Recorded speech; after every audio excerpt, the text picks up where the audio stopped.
গতকাল কৈলাসহরের সিপিআইএম দলের ২৪তম মহকুমা সম্মেলন উপলক্ষে প্রকাশ্য জনসমাবেশে বক্তৃতা রাখতে গিয়ে সিপিআইএম রাজ্য সম্পাদক জিতেন্দ্র চৌধুরী বিগত বিধানসভা নির্বাচনে সিপিআইএম এবং কংগ্রেসের মধ্যে জোট নিয়ে রীতিমতো বোমা ফাটালেন। নিজের আলোচনায় জিতেন্দ্র চৌধুরী অভিযোগ করেছেন, কংগ্রেস সঠিকভাবে জোট ধর্ম বজায় রাখেনি। পাশাপাশি জিতেন্দ্র চৌধুরী বলার চেষ্টা করেছেন, বামপন্থীদের সাহায্য ছাড়া কোনোভাবেই কংগ্রেস ত্রিপুরা রাজ্যে যে কটা আসন জিতেছে সেগুলোতে জেতার মতো অবস্থায় যেতে পারত না। এই পরিপ্রেক্ষিতে নিজেদের মতামত তুলে ধরতে গিয়ে প্রদেশ কংগ্রেস সভাপতি এবং কংগ্রেস দলের বিধায়ক সুদীপ রায় বর্মন উভয়ই এই বক্তব্যকে নিজেদের মতো করে খণ্ডন করেছেন। দুই নেতাই জিতেন্দ্র চৌধুরী মতামত বা বক্তব্যকে ততটা গুরুত্ব দিতে চায়নি।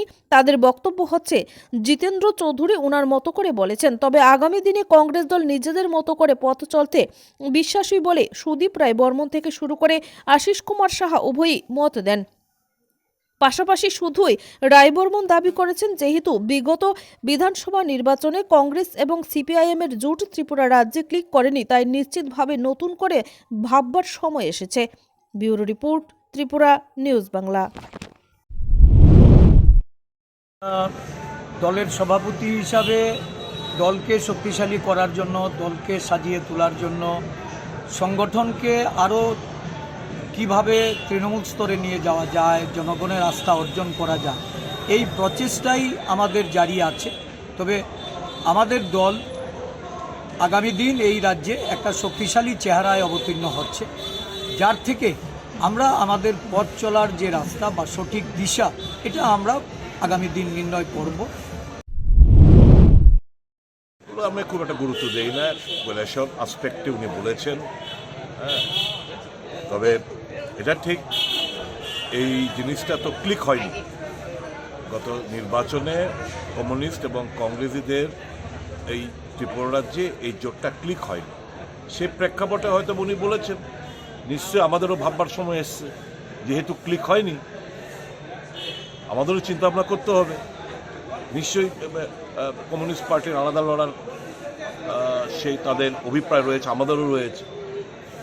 এটা নিয়ে তো খুব একটা মস্ত বড় ইস্যু বলে আমি মনে করি না। ওই জিতেনবাবু কৈলাসহর আসপেক্টে বলেছেন, বলাটাই স্বাভাবিক, কারণ এর আগে বিরোধীবাবু বোধহয় ওই পঞ্চায়েত ইস্যু করে কোনো একটা স্টেটমেন্ট দিয়েছেন, ওই প্রেক্ষিতে কৈলাসহরে গিয়ে বলেছেন। কাজে এটা সার্বিকভাবে আমি এটাকে ইয়ে করবো না। তবে হ্যাঁ, আমাদের উভয় দলেরই যেহেতু ক্লিক করেনি, আগামী দিন এই ভারতীয় জনতা পার্টিকে উৎখাত করতে গেলে নিশ্চয় আমাদের রণনীতি পাল্টাতে হবে। গণতন্ত্রের স্বার্থে আমরা ছেড়ে দিয়েছি। যাই হোক, আমাদের সে লড়াই সফল হয়নি, এবং কেন হয়নি ব্যাখ্যার প্রয়োজন নেই। টিপরা মাথা যদি সেই জায়গাতে বিজেপির হয়ে সে গোপন খেলা না খেলতো, বিজেপির বুথ 39% নিয়ে গিয়েছিল, সবাই জানেন। আজকে ত্রিপুরা যে গণতন্ত্রের পতাকা উড্ডীন হতো। কিন্তু বন্ধুরা, সে লড়াই আমরা একসাথে লড়ল।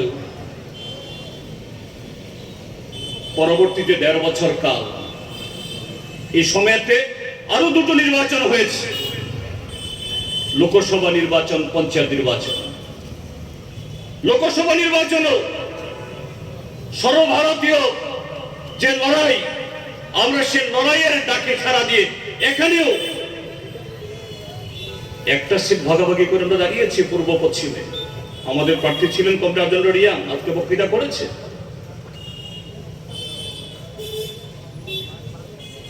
কিন্তু গণতন্ত্র রক্ষার জন্য, স্বৈরাচার বন্ধের জন্য, দুর্নীতি রোখার জন্য যাদের সাথে আমরা একসাথে রয়েছি, তাদের ভূমিকাটা কি? এই কৈলাসহর মহকুমাতে তাদের চেহারাটা কি?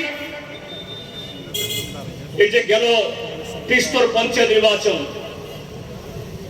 আমরা বামপন্থীরা, সিপিআইএমরা যদি সহযোগিতা না করতাম, এই গৌরনগর ব্লকে কংগ্রেস জিততে পারত।